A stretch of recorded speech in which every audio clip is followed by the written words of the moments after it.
And we're live. Welcome, everybody, here to the Lakers Lowdown Podcast. I'm Anthony Irwin, Lakers insider for Lakers Daily. And today on the show, we have a couple topics, and then I'm going to dive into some of the questions. I realized yesterday I did iTunes questions and I did live YouTube audience questions. And then today I'm going to take a few questions from Twitter, a mailbag source that I did not dip into yesterday. So, and that's already filled up really, really quickly. A reminder, please do hit that subscribe button if you guys are watching live right now. If you guys are watching on Twitter, please head on over to youtube.com/@LakersLounge to watch us there. Before too long, because frankly, YouTube's numbers are too wonky to monetize, I'm probably going to stop doing streaming on my Twitter account.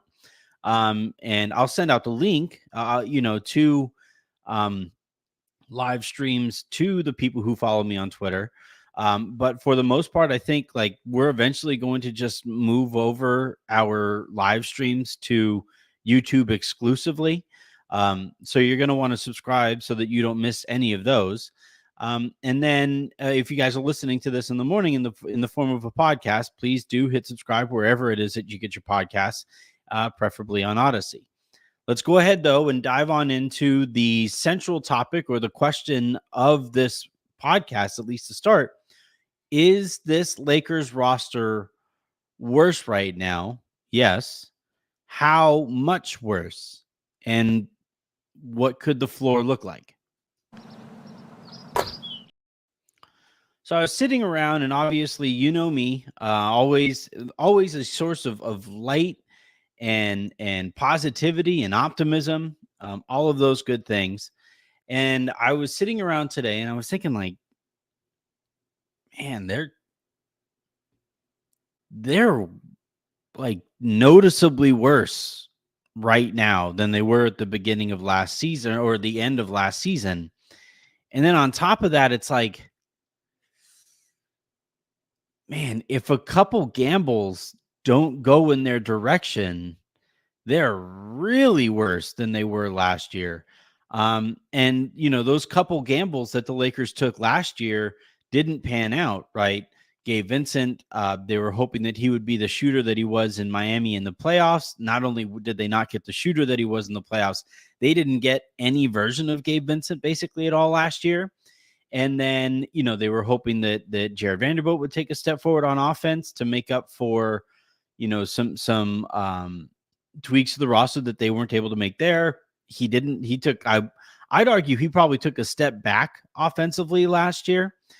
They were hoping that Austin Reeves would be able to handle the ball and be their primary creator when he was on the court, or a primary creator when he was on the court. That didn't really come to fruition. He never looked all that comfortable as kind of like the offense running floor general, which like he just might not be that player. I think he still has creative chops, but that's a very different step forward that they were hoping for there. I thought that the Lakers were hoping that D'Angelo Russell and Austin Reeves would be able to figure it out and look a little bit more explosive together at the beginning of last year. That isn't how that looked. Eventually, they did look quite a bit better offensively. The issue is the defensive, side of the court. And just kind of in general, I'm saying, hold on. Yeah. I'm just, last year in general, a lot of those kind of development based gambles that the Lakers were making didn't come to fruition. And part of that is because they are only now talking about the benefits of developing their young guys and internal improvement and all of that stuff. Still waiting to see like who the Lakers are going to hire as their head of player development. Still waiting to see if they're actually going to employ a shooting coach this year under JJ Redick. That was not something that Darvin Ham and the Lakers really thought was important last year. Like, if you're going to make all of these gambles and a lot of your season is kind of riding on these gambles paying off, you probably need to do a little bit more to kind of tip those books in your favor, load those dice, to make those gambles more worthwhile. And I just haven't seen the Lakers put in the work necessary to actually make good on those gambles, as evidenced by, like I talked about yesterday.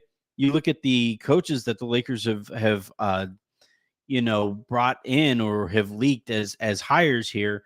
Scott Brooks, Nate McMillan, the other one was Greg St. Jean. Like, none of these coaches are really seen as development type of coaches.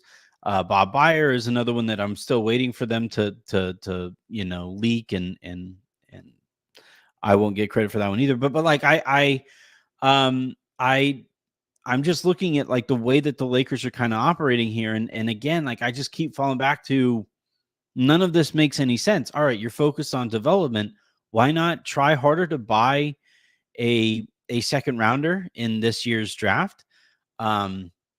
You're focused on development and all of that stuff, and like you only gave your scouting department one real bite at the apple in the second round. It's just it just doesn't. Not all of this lines up. And then, all right, you're focused on development. Why not move some of the guys at the end of your rosters to make room for more young project type players that have more upside? It's just it just hasn't been a very good offseason that makes very much sense. And the end result as it stands right now, and this isn't the end result, right? With the Rob Pelinka has talked about what they might be able to do in Vegas, when other GMs can't ignore his calls, and we'll see if those conversations are more productive than they have been to this point. And I hope to be able to eat my words. As it stands right now, it feels a lot like it did at the deadline, when it was like, they got to do something, right? They got to do something. And the people you talk to are like, we're trying. It's just really hard. And it's like, yeah, okay. So it's nothing. All right. Nothing is where this is heading. Nowhere is where this is heading. Actually, taking a step back potentially is where this is heading, because Taurean Prince, I think, became the butt of a joke, but was actually a fine player when he was in the right role. The Lakers, they had that one hilarious stat that was attached to Taurean Prince, where like, if he played 23 or fewer minutes, or 24 or fewer minutes, the Lakers won at like a 700, like a 70% clip or something. Might even been better. They had a winning streak of almost 20 games, if I remember correctly, when Taurean played 23 minutes or fewer. And now he signs for the minimum, by the way, in Milwaukee, as after he got sick of waiting for the Lakers to be able to figure it out. Pretty similar, by the way, to how things played out with Lonnie Walker as well the year prior. And I know that, again, Taurean was the butt of a joke, and it's even funnier that he winds up in Milwaukee and reunites with Darvin Ham. But just losing his production, and it was legitimate production, for nothing, so that hopefully Max Christie is ready to start. I like Max Christie, but you're gambling on his development here. You let Taurean Prince walk for nothing, and you're hoping that a rookie Dalton Knecht is ready to step in and contribute on a playoff team. Maybe he's an older rookie, so maybe it happens, but these are legitimate gambles at this point. And the Lakers could, if they were to move at least two of their veteran minimum contracts that are at the end of their roster, preferably three of them, if they were able to move all of the guys who opted into their veteran minimum player options for nothing in return, now you can bring in, say, a Gary Trent Jr. on the taxpayer mid-level exception. It would hard cap you to the second apron. You wouldn't be able to go past the second apron, but the Lakers aren't going to go past the second apron anyway, so it doesn't really change anything. And then after that, you would be able to, like Daniel Tice signed on in New Orleans earlier today, reportedly. That is a guy who I think is an upgrade over both Christian Wood and Jackson Hayes. He signs for the minimum. And while the Lakers are sitting here holding firm to their stance that they don't move draft capital just to get off of contracts, they miss out on that opportunity there with Daniel Tice. And, I know that's kind of a funny sentence to say, missing out on the opportunity with Daniel Tice at this stage of his career, but he was solid last year for the Clippers and is still a solid player. Neither Christian Wood nor Jackson Hayes are solid players. And that's a position of importance that the Lakers were going into this offseason looking to improve at.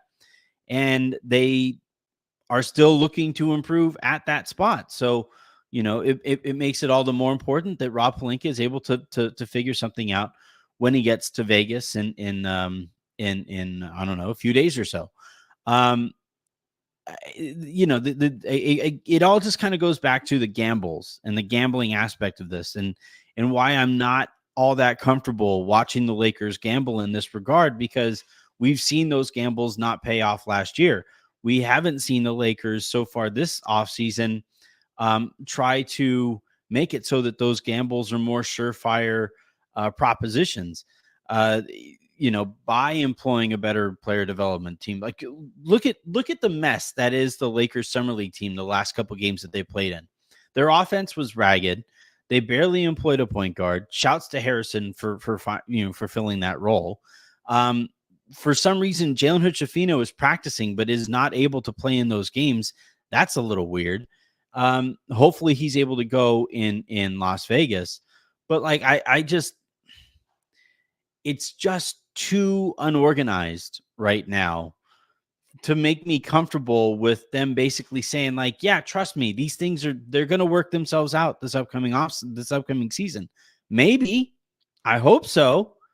But as it stands right now, a roster that very clearly needed to be upgraded or updated this summer is now worse than the last time we saw it on a basketball court. That doesn't make me feel great. Like, it just doesn't make me feel great. And another point on that too, really quick, before we move on to Dan Hurley. The thing with this Western Conference is that like you could go team by team and you could figure out, all right, so OKC got better. They were at the top of the conference last year. That doesn't really impact the Lakers because the Lakers were never going to be in the conversation for best team in the Western Conference this year, unless some kind of a miracle took place, and it didn't.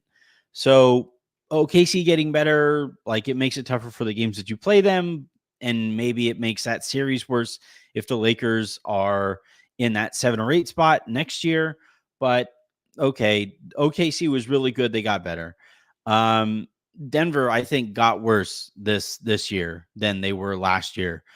Losing Kentavious Caldwell-Pope and breaking up that starting 5 that they have, that was, for my money, the best lineup in the sport last year, and over the last couple of years, like that, they got worse. So that helps, I guess. Phoenix, I don't know, held serve, I would say. Maybe got marginally better. I still have concerns over some of the issues there, and we need to see what Mike Budenholzer is able to do that Frank Vogel wasn't able to do last year. And oh, by the way, like when we talk about the Lakers roster getting worse, you're like, okay, well maybe maybe Gabe and Jared being better makes the Lakers better, or being available next year makes them better. Gabe has always dealt with injury stuff, and Jared is is more durable historically speaking, but like in terms of what I saw from him as a basketball player last year, makes me a little nervous.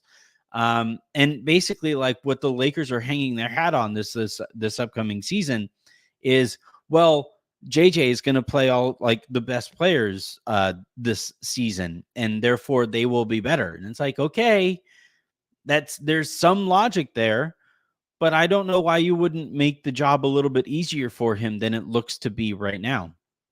But anyway, going back to this, like Utah's probably going to be worse. I think they're probably eventually going to trade Lauri Markkanen, and they'll probably fully kind of embrace the tank this year. So that will help.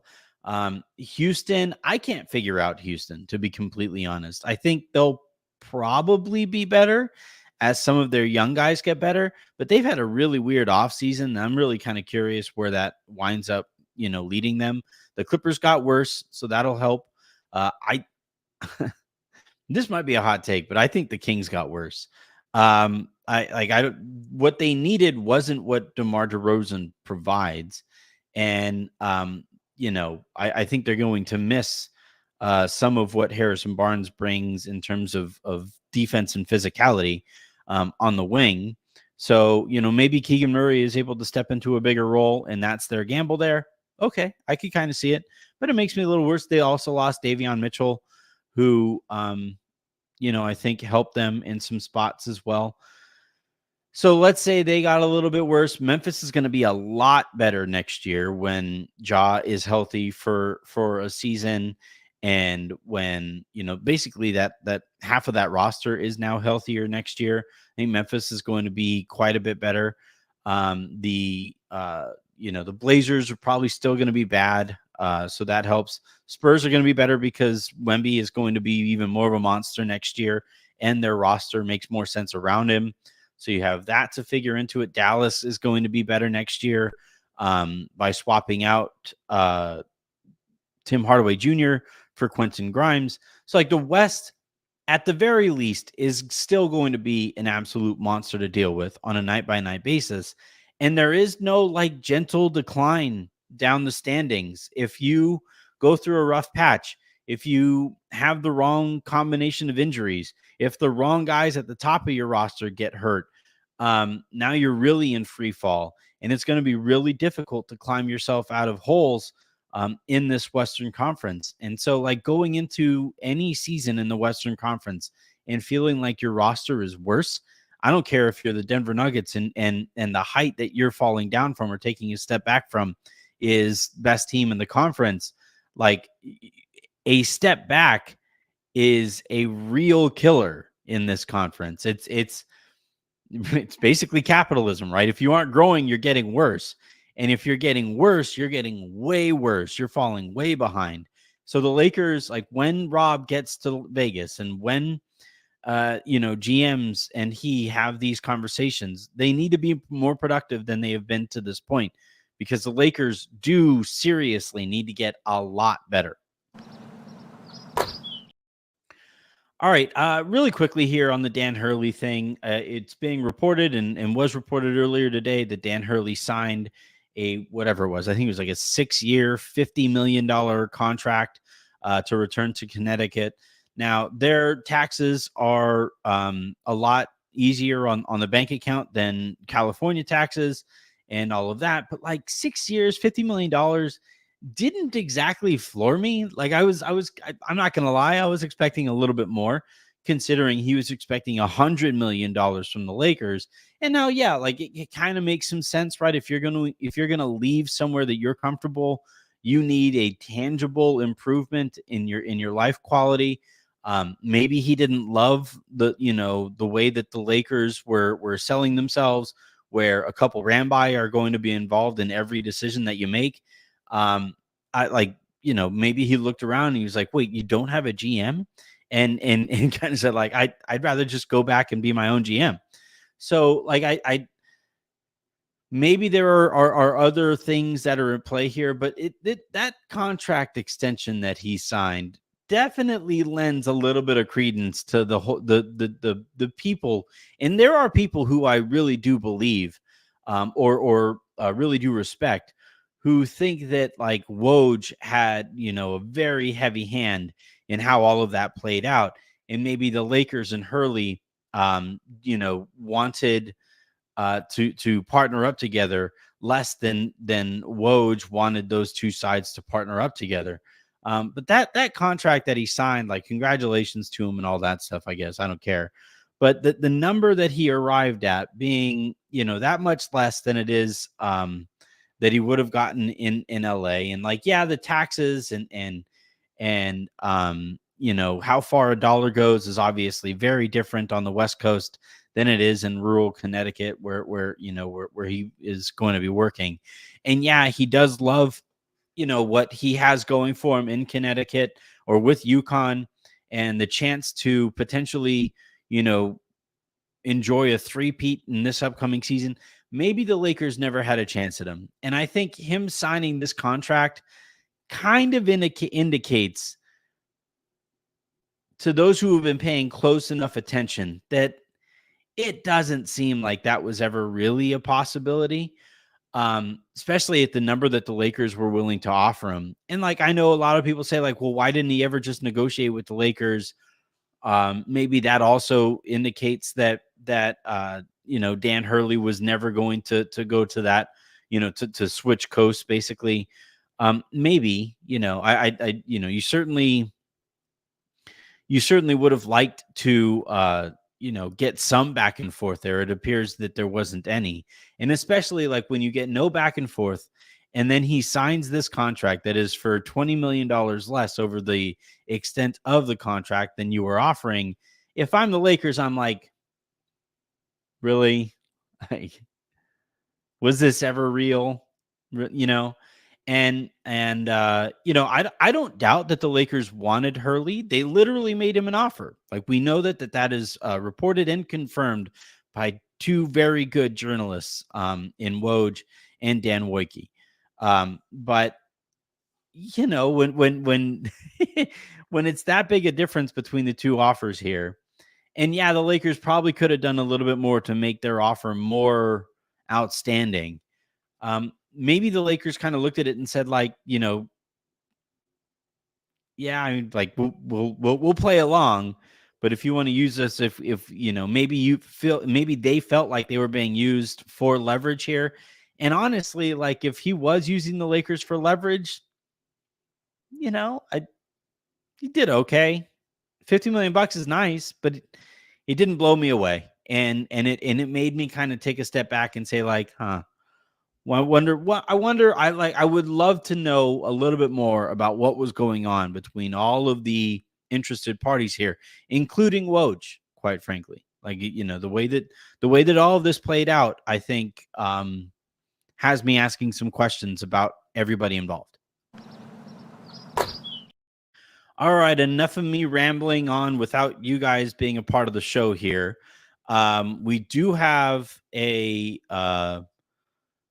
few super comments here, which means I hadn't heard that in a little while. It makes my day. Every time I hear that, it makes my day. Rye Guy kicks us off with, what's up with Ingram? Is there a chance at a reunion? I don't think that there's a chance at a reunion. I would imagine that the Laker or the Pelicans are going to be looking for more draft capital than the Lakers are interested in offering. Ingram's fit with LeBron was never all that seamless. Even as Ingram now is a better 3-point shooter, like, he always is going to prefer to put the ball on the floor first than operate ever as a catch and shooting threat. So, like, I don't know. I'm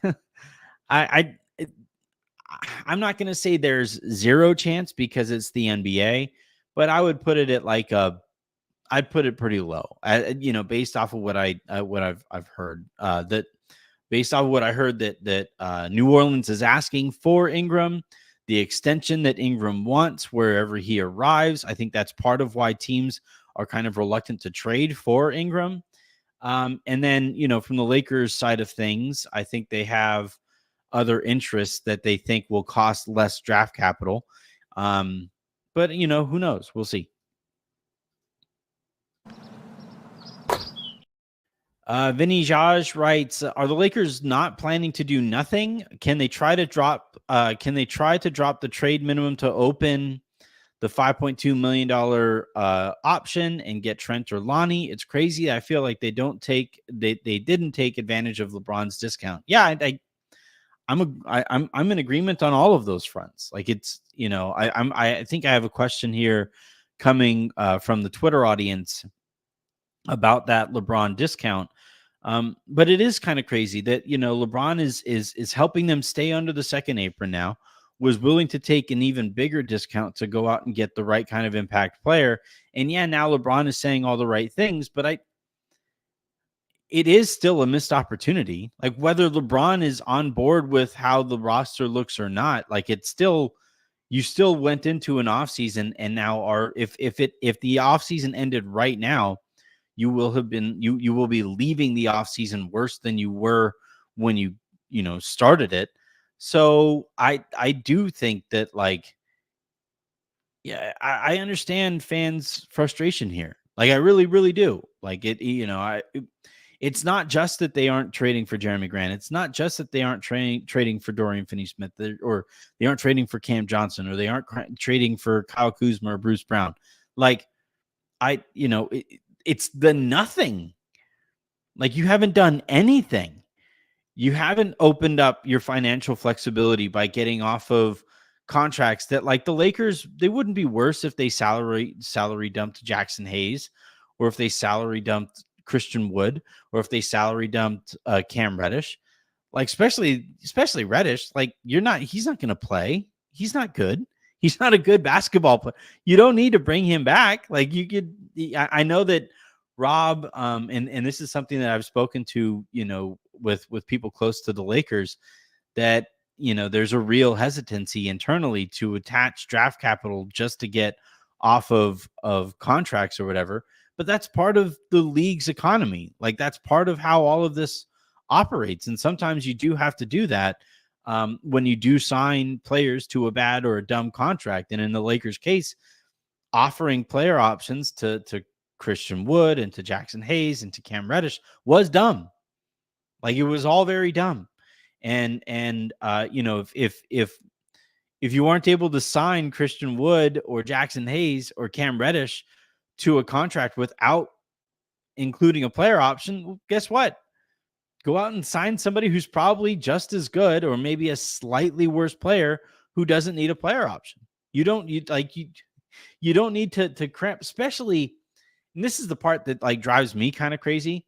This whole rule in this new CBA, where you can't stack minimum contracts to be able to add up to a player's contract coming from a different team. Like, that wasn't some surprise. Ha ha, we got you. Like, that's not how that went. Like, it was always going to be part of this CBA. It was the kind of thing that the Lakers should have been aware of. And it was the kind of thing that that they needed to take into account when you're handing out these player options, thinking that maybe, just maybe, you'll be able to stack them, eventually to bring in a better player. Like, you can't be surprised by aspects of a CBA. Like, you have to employ people who will make it so that you aren't surprised by the direction that a league goes in with its collective bargaining agreement. And it really appears that that's how things went here with the Lakers. Tyler McPherson just sent $2.79. I appreciate it. I really, really appreciate it.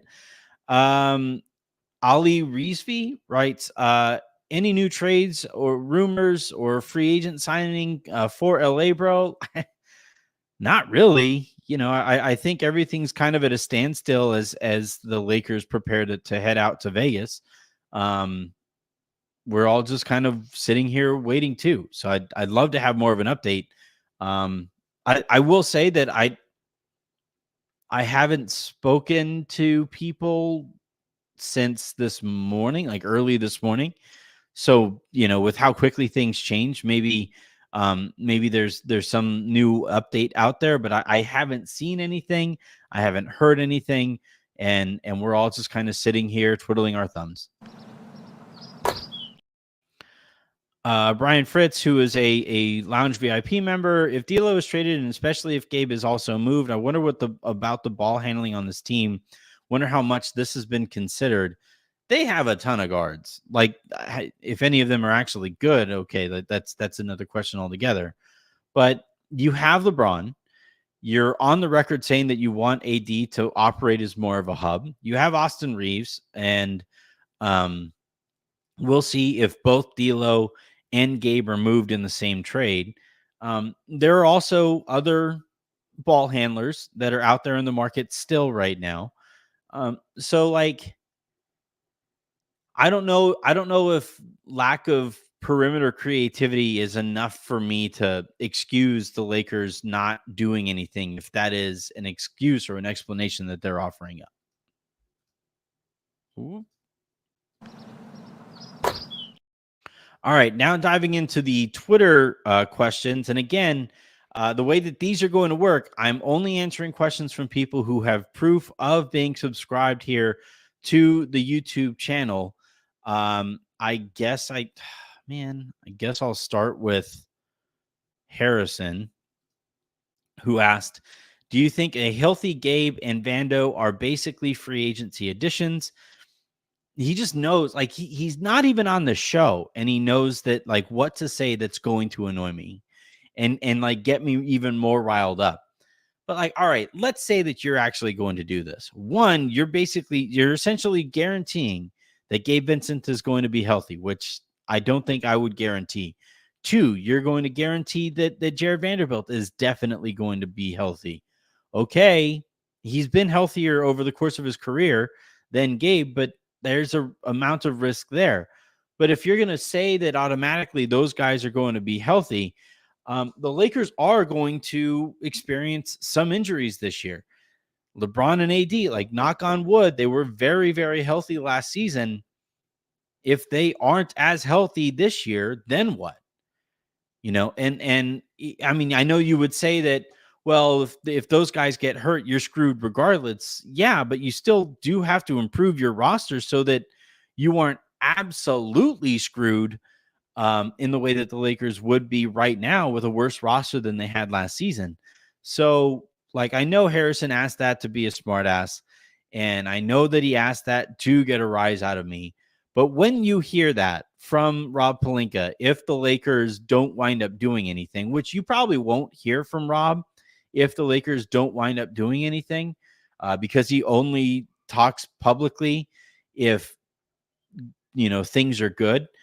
But if he does actually step in front of a mic and assume, take some questions from people who are going to ask what the hell, after a completely inactive off season, like, if he does the whole, well, we see Gabe as a free agency addition in and of himself, and we see, like, if you're gonna hear it, but if you hear it, grab a pillow, fire it in a very safe direction here where you aren't worried about things being broken, and send me the video.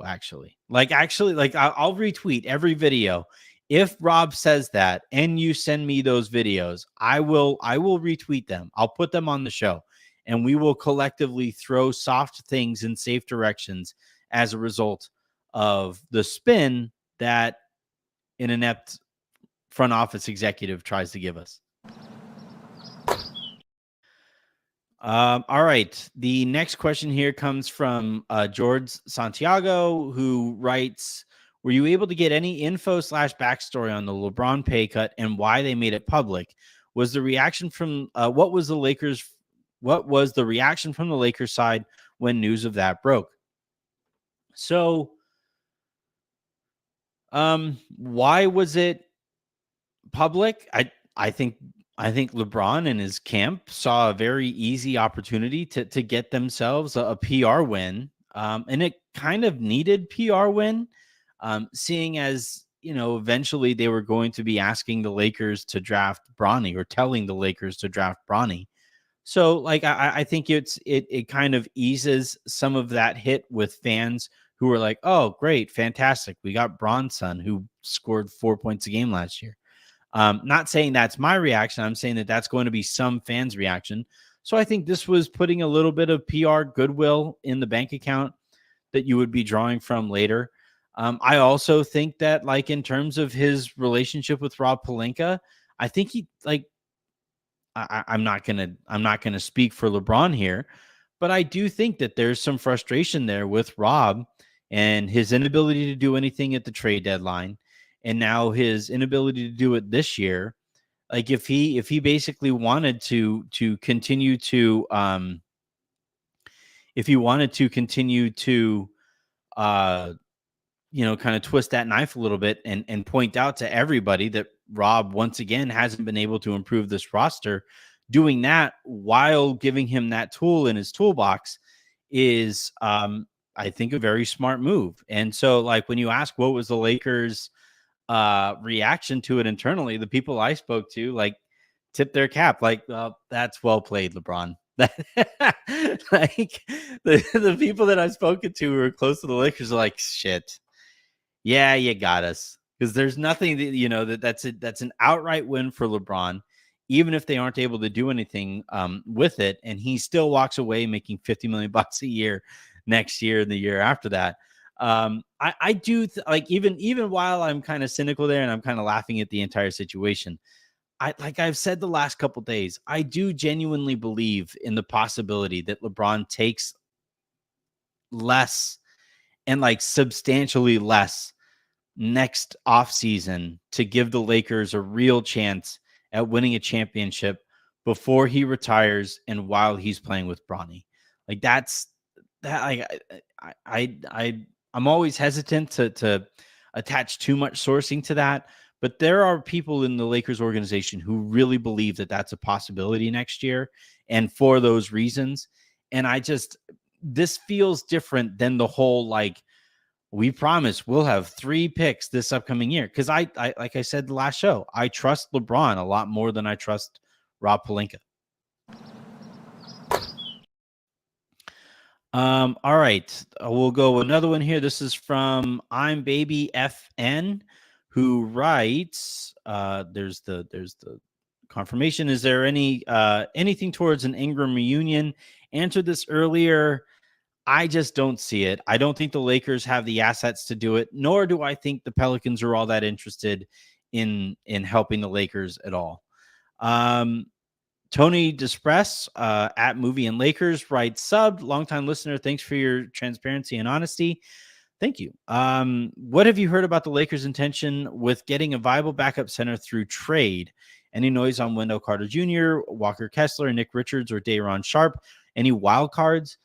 Day'Ron Sharpe, I had heard some interest there when the Lakers were having conversations with Brooklyn centered around a wing that basically you could send. I'd have to look at the math again here now.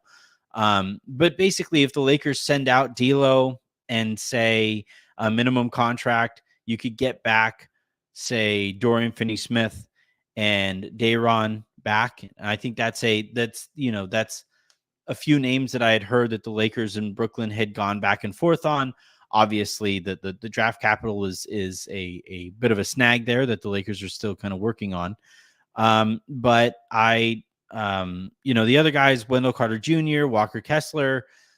Kessler's going to be really hard to get out of Utah, especially as they prepare to potentially move Lauri Markkanen. Wendell Carter Jr., the Magic love Wendell Carter Jr. Like, that was an absolute steal of a trade where they sent Nikola Vucevic and his bad contract and his inability to translate his game to winning in the postseason for Wendell Carter Jr., who immediately helped stabilize their defense as they waited for Jonathan Isaac to do enough research on his maladies to get better, and actually help them win. Carter Jr., I don't think the Lakers would be able to get him, as just what you hear about how Orlando feels about him. But I'm sure the Lakers would love to have him, and he would immediately fill a lot of the needs that the Lakers have at that spot. The question with Wendell Carter Jr. is like, all right, you're probably gonna move a lot of stuff to get him.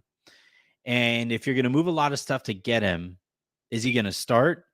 And if he's gonna start, are you comfortable with LeBron James guarding threes all the time? Because that's what would have to take place. If he's going to start,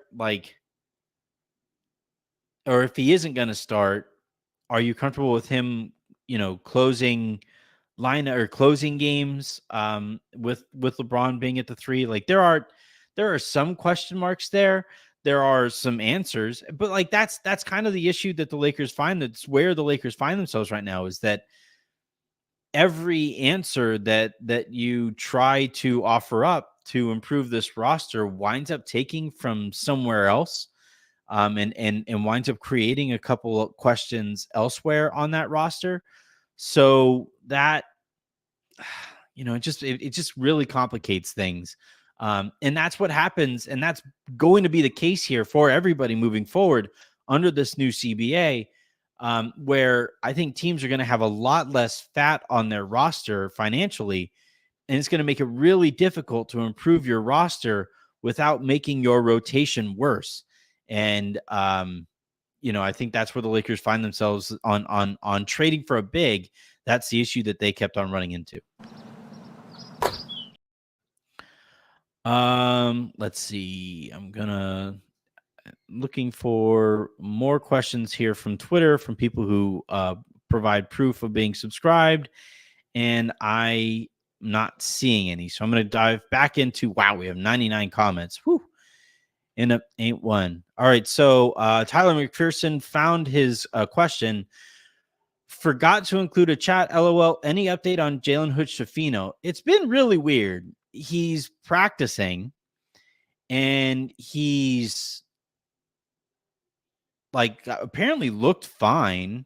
But they're being really cautious about him coming off of back surgery, which I get. I kind of understand too.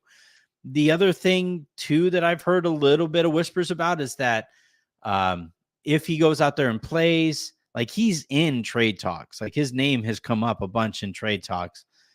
He's not much of an asset right now because nobody has seen anything from him, but his name has come up in some of these talks. And if you're the Lakers, do you want to risk him getting hurt and, really making him a negative asset versus right now where he's more of like a neutral asset where he's just he's not really seen as a first round value anymore. But he is still like contract controlled. So that makes him a little bit more interesting to some of these teams. But if he gets hurt again, or if he looks bad out there, now all of a sudden he becomes a negative asset that you have to move stuff to get off of. And I don't think the Lakers want to entertain that possibility. I'm rooting for the guy. I really, really am. He seems like a good kid. Raj rants and raves about him, not just as a player, but as a dude. And I like those guys. I find easy to root for. It's just he's had an absolutely brutal start to his career that also wasn't aided by the players being picked after him being such immediate impact players in the situations that they were drafted to.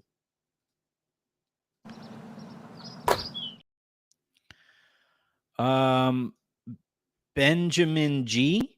Likelihood of something happening before Vegas. I would put that pretty low. Educated guess, I would say it's like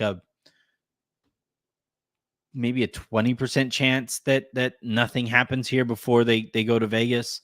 It's just, it's a lot easier. I'll say this for Pelinka's point without being a smartass about it, but it's a lot easier for the other side of a negotiation to hold on firm when it's just an email that you just write back, "No, we're good," or a call that you're on and you say, "No, we're still good over here."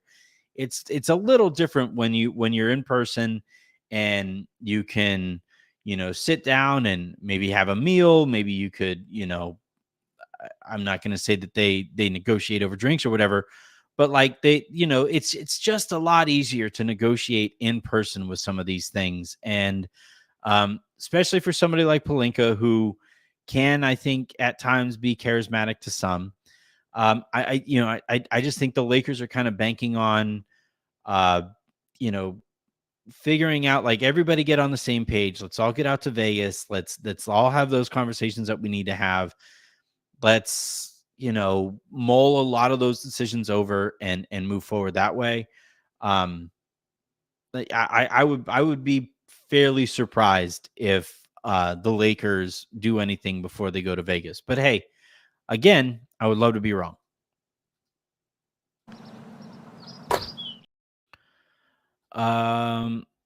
Saud writes, do you think Genie sells even in the far future?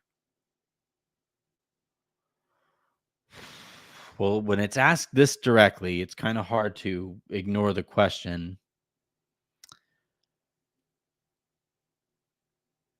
Yes.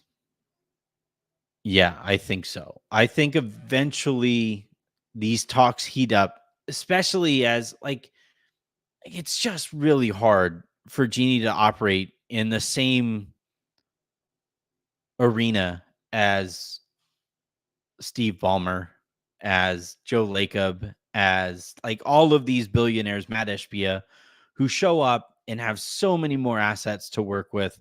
And I think it legitimately does hurt Jeannie that she isn't able to do everything some of those other owners are able to do. And I think like even more specifically really hurts Jeannie that things aren't going well right now. And I think that that affects her in a way that I could see her kind of stepping away and just saying like, look, we gave it a go. We won one championship. Jeannie was the head governor for one of the championships there.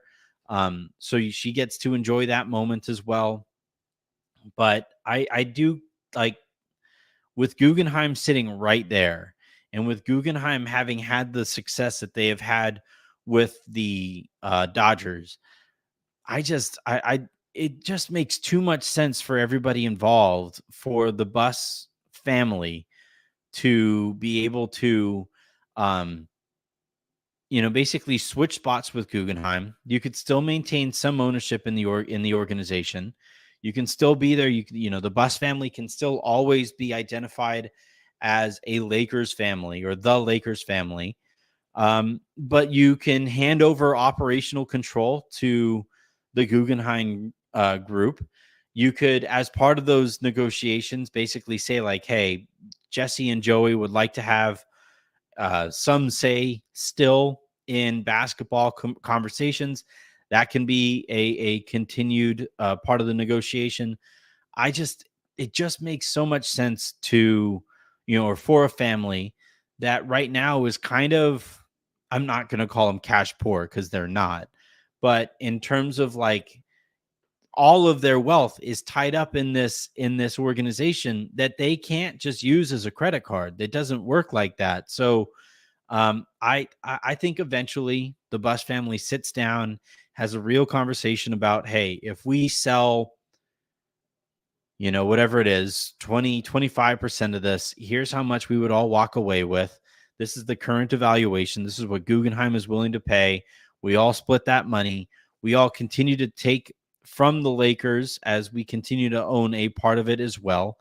And we put the Lakers in good hands, with Guggenheim. I've heard Guggenheim is interested in doing it. They wouldn't be if they weren't still in the spot where they get right of first refusal. But I think eventually we arrive there. It's a great question.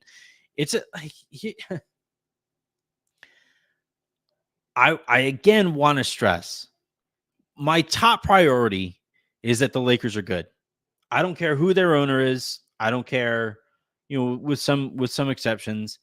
Um, I just my number one thing is that I want the Lakers to be good. I care more about the Lakers being good than I care about who gets to hold up that trophy first when they win a championship. That said, I will never, ever, ever forget that feeling that I had when Dr. Bus died and Magic Johnson is telling Jeannie Buss, don't sell this team. Let's be great together. You can still be great at this.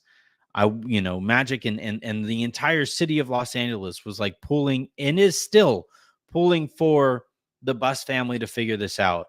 And I still kind of fall back to that. I would love for Jeannie Buss to kind of wake up a little bit, tweak her approach in how she manages the Lakers and some of the decisions that she makes in running the Lakers.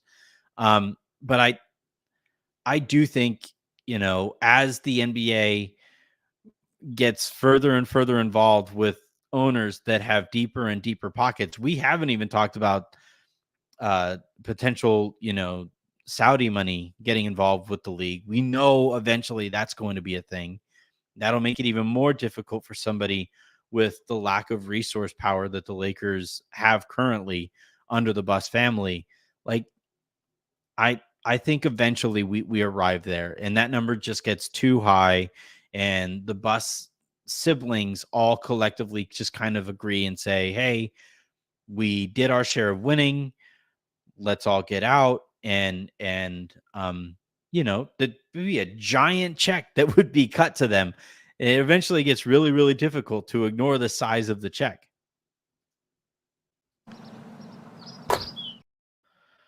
Mike Angel writes, can't the Lakers sign players that do good in the Olympics that are unsigned, like a center?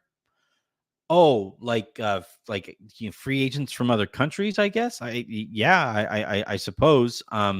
There are some rules involved there in terms of, their that player's team's buyout with that player and contractual availability for the NBA. You have draft rights that are sometimes involved. Like, one thing that you'll listen to, especially as we get into like the warm-up stages of the Olympics, is I really like listening to Fran Fraschilla call some of those games, because he has such a great understanding of the foreign and international basketball game and that universe. And he'll say, when one center is playing really well, he'll say, and this team have this guy's draft rights. So it's not quite as simple as, hey, wow, that guy played really well against against Team USA. Let's bring that guy in. Normally, if a player is good enough to play well against Team USA, there are normally draft rights involved, and that just kind of makes it kind of complicated. But good question heading into the Olympics. Rye Guy writes, Arenas just said LaVine will be a Laker in his show. I've heard that too a few times the last few weeks. Not a reporter, just saying. Look, there are some people who are involved with the Arena show that I really like, so I'm not gonna crap on the Arena's show. There are some subjects where I really don't like the tone and tenor of the show. I think they dip into some xenophobia sometimes that I think doesn't work well for anybody involved. I also think Arenas knows that if he says the thing, it's going to go viral, and that only benefits his show. So I asked around. I asked people close to the Lakers about Zach LaVine. It doesn't sound like they're interested, nor have they been interested in quite some time. And unless Chicago is really willing to blow teams away with the draft capital that they're willing to attach to get off of LaVine's contract, I don't see it happening. I think it'd be interesting, but I don't see it happening. All right. That, I think, is it. Yeah, I think so. All right, so that's going to do it here for this episode of the Lakers Lowdown podcast. Thank you to everybody for all of the questions, whether it came yesterday in the form of a 5-star review on iTunes. Those greatly helped the show. Whether those questions came in the form of subscription proof on Twitter, obviously being subscribed to the show really helps it. And then to those of you who are lounge VIPs or sending in super comments, I greatly appreciate that too. It just blows me away, the amount of support and the ways that people are supporting the show and all of our content. We are still going to be right here to break down any breaking news if it happens. The best way to make sure that you are in tune to that breaking information is to hit that subscribe button right here on YouTube. And if you're watching live, at youtube.com/@LakersLounge. And until the next time you guys hear from us, which could be anytime, I'm Anthony Irwin saying have a great rest of your day. Make somebody else's. And I will talk to you probably tomorrow. But I would love to be able to hop right back on here, even if it's 5 minutes from now. I would love to be able to hop right back on here and talk about some kind of breaking news. But, we need the breaking news to talk about it. Have a good one, everybody.